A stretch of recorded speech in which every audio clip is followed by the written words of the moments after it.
Bienvenue dans le royaume intérieur. Je suis Julie Deka. Je suis toujours émerveillée de me retourner vers vous. Et je voulais juste te dire, I love you. C'est pour ça que je suis là. La vie est faite de beaucoup de challenges. Cette année, à cause des multiples formations que je suis en train de faire, mais je vais essayer autant que je peux de trouver le temps.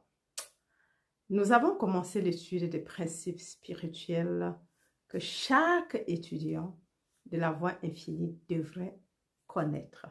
Et j'y ajoute, chaque chercheur de vérité devrait connaître ces principes.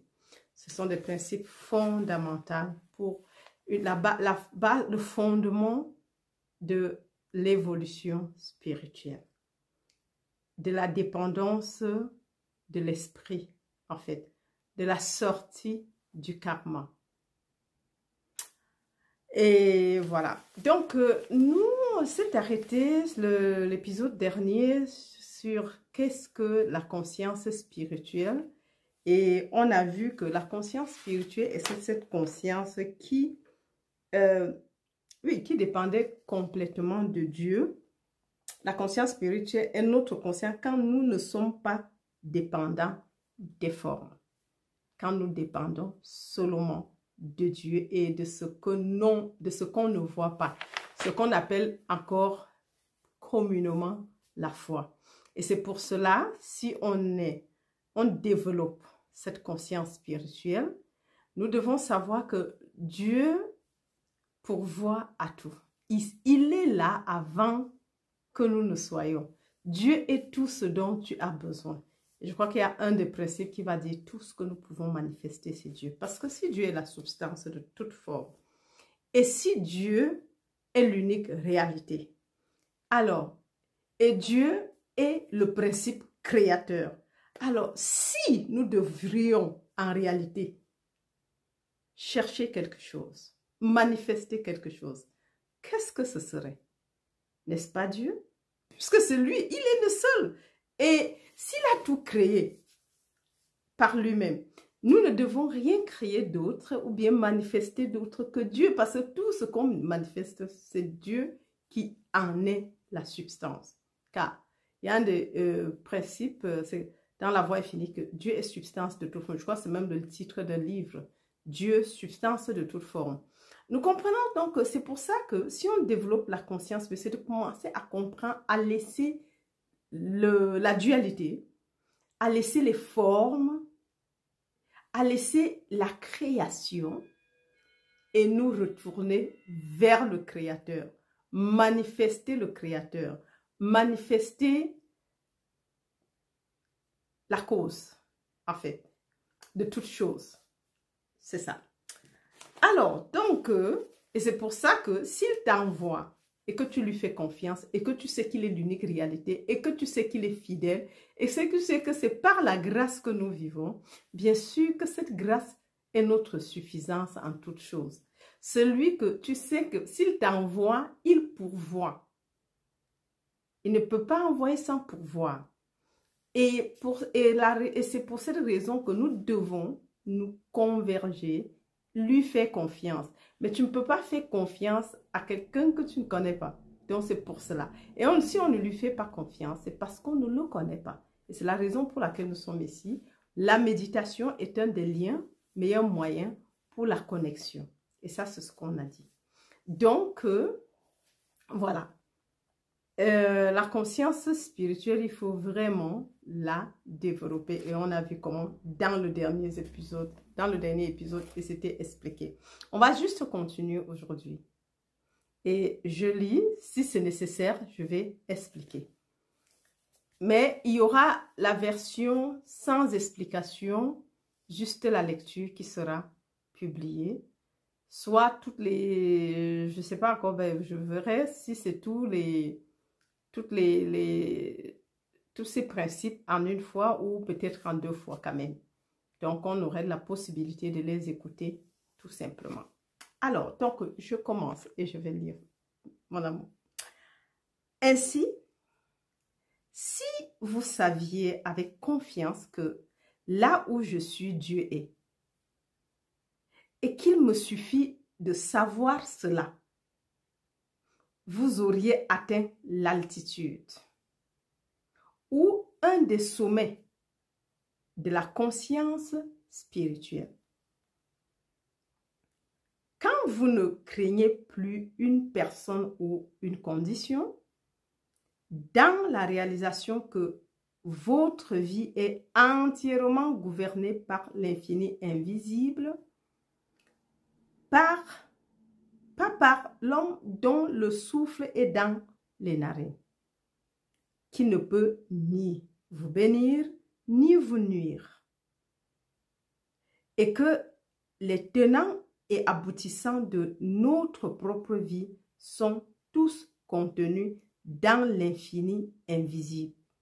Cela est aussi un autre sommet de la conscience spirituelle. Donc ici, nous avons deux sommets dans ce paragraphe. Le premier sommet, c'est de savoir que là où tu es, Dieu est. Et là, c'est le tout grand problème. Notre problème réside là où nous devrions savoir que partout où tu trouves, Dieu est. Or, comme on vit orienté vers l'essence, il nécessite une vision spirituelle, pour comprendre que Dieu est partout et Dieu est ici. Je crois que dans la vie, dans la 4e dimension par Heffitch, qu'il a expliqué, il dit que nous devons le reconnaître tout le temps que la vie divine est ici. Il n'y a pas d'endroit où Dieu n'est pas. Le reconnaissant, en fait, tu crées cela. Même seulement penser, tu n'as pas besoin de le dire audiblement. Parce que le point, c'est de développer cette conscience spirituelle que partout où je suis, Dieu est. Or, de l'autre côté, il nous est dit que mon Père et moi, nous sommes un.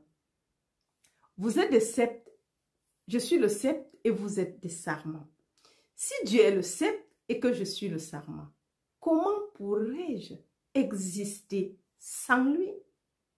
Comment pourrais-je m'éloigner de lui? Il est le sceptre et le sarment sont un, c'est collé.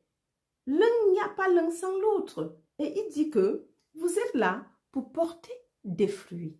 Nous sommes là pour porter des fruits, mes amours. Et ça, c'est assez important de le connaître. Ça, c'est un des sommets. De lui faire confiance, de savoir que là où je suis, peu importe, même si je suis dans le feu, je dois savoir à chaque moment que Dieu est là. Et ça, c'est assez important. Peu importe l'apparence, de savoir qu'il n'y a pas une influence extérieure en bien et en mal qui puisse avoir effet sur nous. Parce que c'est ça, en fait, parce que je crois que le psalmiste se disait, où fuirais-je loin de toi? Même si je m'en vais en enfer, avant que je n'y arrive, ta main m'a déjà attrapé. Tu es déjà là avant moi. Si je fuis, je vais dans les coffins des cieux. Avant que tu es encore là. Pourquoi? Parce que Dieu est tout. En tant que tout, il est le principe créateur et il remplit l'univers. Il n'y a pas un endroit où Dieu n'est pas, parce qu'il est la substance de toute forme, mes amours. Et ça, il faut le développer. Je vais quand même le dire, c'est une expérience vécue. Et alors, j'ai vécu des choses horribles.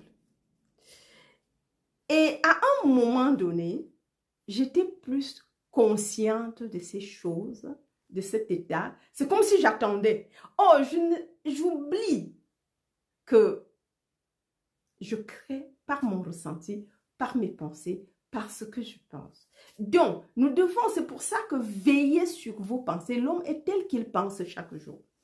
Et la situation, c'est comme si j'attendais, mais elle sera là.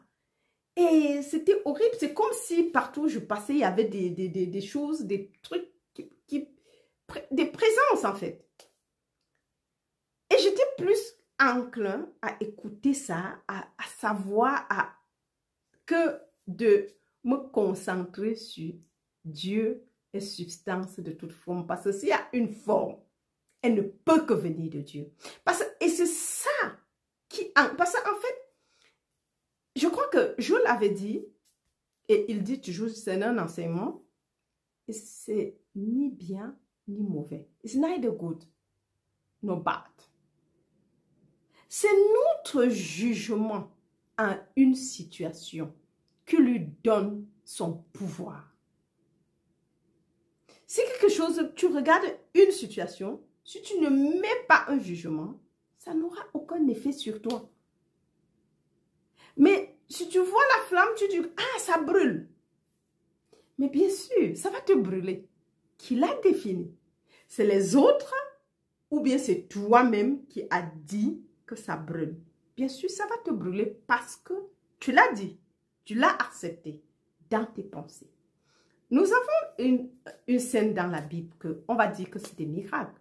Mésach, Shadrach et Abednego dans Daniel. Parce qu'ils priaient, c'était des mystiques du temps. Parce qu'ils priaient, parce qu'ils connaissaient qui était leur Dieu. Et on a interdit pour leur faire du mal. Mais ils n'ont pas respecté. Alors, il était question, c'était un complot, qu'on les mette dans la fournaise ardente. Et on dit le jour-là, on a chauffé à 300 fois plus que d'habitude. Si bien que les gens qui les ont liés, envoyés dans la fournaise, ils sont morts sur place. Vous pouvez vous imaginer tellement c'était fort. Mais seulement, puisqu'ils savaient que tu n'as aucun pouvoir sur moi, à moins que cela ne te soit donné de Dieu. Tu n'es pas un pouvoir et tu n'as aucun pouvoir ni autorité. Ça, c'est ce que Jésus a dit à Pilate. Et ça, c'est ce que nous devons savoir et cultiver cela. Savoir que Dieu est là. Tu ne peux pas dire ça si tu crois que Dieu est quelqu'un qui est loin de toi. Jusqu'à ce que tu l'appelles, il vient. Mais tu serais mort. Mais il faut savoir que Dieu est là. Il est omniprésent. Et c'est cette omniprésence, mes amours, un sommet spirituel, du développement spirituel, qui devrait nous accompagner chaque jour. Et ça, c'est encore la méditation, parce que la contemplation, quand ce verset vient, tu le médites, et tu verras qu'il n'y aura plus rien. Pourquoi? Parce que tu connais que Dieu est là. C'est toi qui choisis, ce n'est pas quelqu'un d'autre. Et quand j'ai commencé donc à choisir et à reconnaître Dieu et à reconnaître la présence de Dieu en tant que tout, et que s'il y avait expérience externe ou influence externe, elle n'aurait aucun pouvoir sur moi parce que l'unique influence que nous devrions et pouvons avoir, c'est Dieu. Car Dieu est tout. Or, c'est nous qui, quand tu regardes cette chose, tu vois Dieu ou bien tu vois un Goliath. Mais si tu vois Goliath, tu feras face à Goliath, en fait. C'est ça le problème. Et je crois que ça, c'est ce que Dieu voulait m'enseigner, en fait. Jusqu'au jour où j'ai commencé à regarder les choses autrement, à tourner le revers de la chose. Et je suis passée de côté. Et ça, c'est l'une... Parce que les gens vont dire, quand j'ai un... Et c'est ça aussi la guérison spirituelle. Hein. Puisque nous savons que la voie infinie est axée sur la guérison spirituelle. Et la guérison spirituelle, c'est juste, voilà des principes qui vous amèneraient à atteindre cette guérison. C'est où tu donnes la force et le pouvoir à la maladie ou pas, où tu donnes à Dieu. Mais les deux ne peuvent pas exister. Est-ce Dieu? Dieu a-t-il créé la maladie? La maladie a-t-elle une loi qui la soutient? Ça, c'est des questions qu'il faut répondre. Et c'est ça qui détermine ce qui est. Et comme je dis, c'était horrible en fait. Et moi, ce n'est pas la situation qui me rendait, mais c'est moi-même qui me rendait, comment dire, coupable et susceptible d'être offensé par la situation. Tel que tu vois, tel que c'est, pardon, pour toi. Et c'est là le problème, mes amours. C'est là où nous avons des problèmes. Parce qu'on n'arrive pas à voir Dieu partout. Parce qu'on n'arrive pas à comprendre que Dieu est là. Et ce que je fais, même maintenant, c'est la méditation en fait. Parce que déjà le fait, même pour une seconde, et ça j'aime bien avec Joël, où il a réduit la méditation en 1 seconde, 10 secondes de méditation. Même 1 seconde, si tu peux réussir, même dans la pleine conscience, à te détourner du ton très quotidien et rentrer en toi et observer, ah, Dieu est ici, présent. Et c'est ça. C'est que les autres choses ne doivent pas nous préoccuper et on doit plutôt reconnaître à chaque moment la vérité. Donc ça, c'était le premier sommet. Maintenant, le deuxième sommet. Alors, je le lis encore. Quand vous ne craignez plus une personne ou une condition, la crainte, la peur, dans la réalisation que votre vie est entièrement gouvernée par l'infini invisible, pas par l'homme dont le souffle est dans les narines, qui ne peut ni vous bénir ni vous nuire, parce qu'il n'en a pas de pouvoir, et que les tenants et aboutissants de notre propre vie sont tous contenus dans l'infini invisible, cela est aussi un autre sommet de la conscience spirituelle. So, ça, c'est le deuxième sommet. Que, en fait, de savoir que l'autre, les effets, non, ni notre vie, cela n'a aucun pouvoir sur nous, ne peut pas nous nuire en aucune façon, peu importe ce qu'est. Ça, c'est d'abord la première réalisation. La deuxième, pardon, parce que le premier sommet, c'est d'avoir cette conviction que Dieu est là. Il est tout. Il est partout présent. Il est omniprésent, l'omniprésence de Dieu. En tant que tout. Et quand il est omniprésent, est-ce que dans l'omniprésence, pourrait-il avoir quelque chose d'autre que l'omniprésence, que Dieu? Mais non. Mais non. Ce n'est pas possible. Et c'est cette chose, c'est cette réalisation qu'on appelle le sommet. Parce que quand tu commences à réaliser ça et que tu sais que l'erreur n'a aucun pouvoir, est dénudée de pouvoir, car il y a un seul pouvoir, une seule cause, une seule source, un seul être, une seule présence, c'est Dieu. Ça, c'est la vérité et nous devons le connaître. Et c'est ça encore la contemplation. Quand tu le fais, la méditation contemplative, quand tu le fais, tu le réalises, même pour 2 secondes, il n'y a que Dieu. Peu importe ce qui est là. Le problème, c'est que parfois, on succombe à ces choses. Et là, j'étais à califourchon de mon histoire d'avant, entre voir la réalité, que je pensais réalité, et connaître la vérité. Parce que la guérison spirituelle ne va pas guérir un cancer ou bien ceci. C'est la réalisation de la vérité par rapport à l'autre. le monsieur qui était assis dans le portique, comment ça s'appelle encore? il était infirme. Le mendiant infirme qui on venait le poser devant le portique, l'entrée du temple. Mais on ne l'a jamais introduit dans le temple. Chaque mois, les gens le portaient et le posaient là-bas. 40 ans, il n'avait jamais marché. Et il était toujours à l'entrée du temple sans entrer dans le temple. Mais je dois encore ici croire que en tant qu'infirme, il n'avait même pas le droit d'entrer dans le temple. Il était impur. Donc, et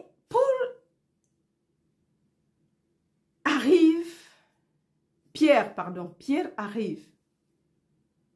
Et ils disent, et Jean, ils disent, ah, le gars dit, donnez-moi l'argent. Il dit, l'or et l'argent, nous n'avons pas à te donner. Mais ce que nous avons, nous te donnons.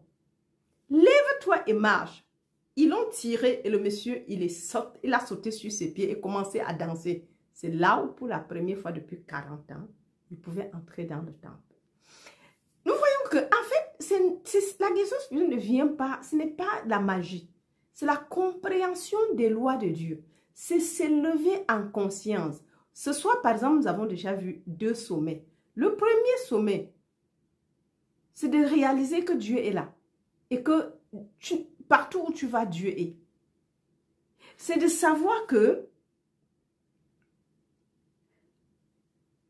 oui, là où je suis, Dieu est. Ça, c'est le premier sommet. L'omniprésence de Dieu.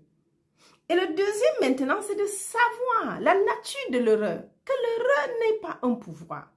L'erreur n'est pas la cause. L'erreur n'a pas une existence réelle ni une loi qui la soutient. Il n'y a pas de pouvoir dans les effets. Peu importe que cet effet soit visible ou invisible, qu'il soit une pensée qu'on a envoyée, qu'il soit, je ne sais pas, un truc visible ou qu'il soit quelque chose d'invisible. C'est égal.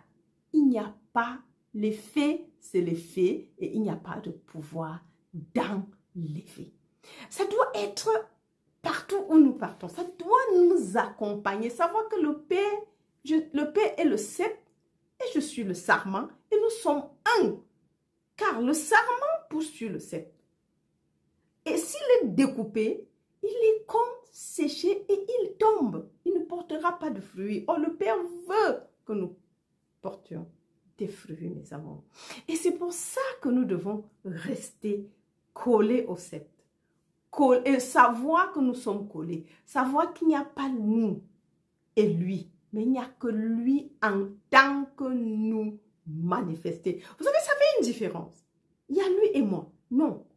Il n'y a que Dieu en tant que moi manifesté. En tant que toi manifesté. Et savoir qu'il est toujours là. Parce qu'en fait, j'ai commencé à surmonter. Et tout d'un coup, les choses qui m'accablaient, qui me torpillaient, ce n'est pas ces choses qui me torpillaient, mais c'est ma conception de ces choses qui me torpillaient, de la situation. Ce n'était pas la situation, mais c'est la conception que je donnais à la situation qui me torpillait. Et c'est ça, en fait. Aujourd'hui, parfois, je passe quelque part, je ressens certaines choses, mais ça ne me dit rien. Je dis, parfois, c'est très fort. Mais après, je dis, Seigneur, il n'y a que toi ici. Mais avant, qui veut me faire du mal? En fait, c'est ça, en fait, le problème. Qui veut quoi de moi? Qui veut me faire du mal? Est-ce que, peut-être c'est l'oncle, on commence à réfléchir, mais on ne sait pas que, quand on évolue, il y a certaines sensations, on devient sensible à certaines choses que le commun de mortels ne serait pas. Oui, et c'est ça la différence, mes amours. Donc, pour ne pas être long, c'est mieux de garder juste ces 2 sommets, l'omniprésence de Dieu et le fait qu'il n'y ait pas de pouvoir dans les faits. Dans l'erreur. Parce que, oui, il n'y a pas de pouvoir dans l'erreur. Dans l'homme dont l'homme dont le souffle est dans les narines. Donc, c'est l'homme non régénéré. C'est l'homme naturel. C'est ce qu'on peut nommer comme ce que vous voulez. Mettez sorcellerie, mettez voodoo, mettez tout ce que vous voulez là-dedans. Ça, c'est cet homme-là. Parce que quand tu commences à te spiritualiser, tu comprends que cela ne vaut pas la peine. Ça ne peut pas t'aider et ça ne peut pas... Oui, tu n'avances pas avec. Il faut, pour avoir l'autre, c'est l'obscurité en fait. Et pour aller dans la lumière, on doit se débarrasser de ces choses. C'est pour ça qu'on parle des effets. Et il n'a aucun pouvoir. Car il y a un seul pouvoir, une seule source, un seul pouvoir, une seule vie, un seul être, qui est ton être à toi, l'être à moi, l'être des fleurs de cette orchidée qui apparaît derrière moi. Il est l'être de tout. C'est le seul Dieu. Il est tout. Il est la vie. Il n'y a pas deux vies. Il n'y a pas la vie de la plante et la vie de Julie Desgars. Non. Il n'y a qu'une seule vie qui est ta vie. La mienne est l'unique vie, la vie des minéraux et des plantes, la vie des végétaux. Donc, il n'y a qu'une seule. Et ça, c'est ce que nous devons savoir. Et avoir confiance en cette vie, en cette présence et en notre union consciente avec lui. Et savoir que cette vie est mon être individuel. Cette vie est ma conscience individuelle. Cette vie est tout ce que je suis et j'ai. Oh my God. Et regardez comment les choses vont changer. Ça se transforme. En fait, c'est une lumière, c'est une paix interne, en fait. Et ça, nous devons en être constamment conscients. Ces sommets-là. Donc, aujourd'hui, je préfère à cet instant qu'on s'arrête à ces deux sommets parce que c'est déjà le plus important. On n'a pas besoin de lire tout un grand livre. Alors, mes amours, love you. Je t'aime très, très, très fort. Je crois qu'il est 1h. Je dois aller me coucher. Donc, oui, c'est ce que nous devons savoir, connaître et pratiquer. C'est le plus gros truc, le plus grand bénéfice, c'est de le pratiquer. Et c'est ça la méditation en fait. Allez, love you. Bonne nuit et à demain. À la prochaine. Bye bye.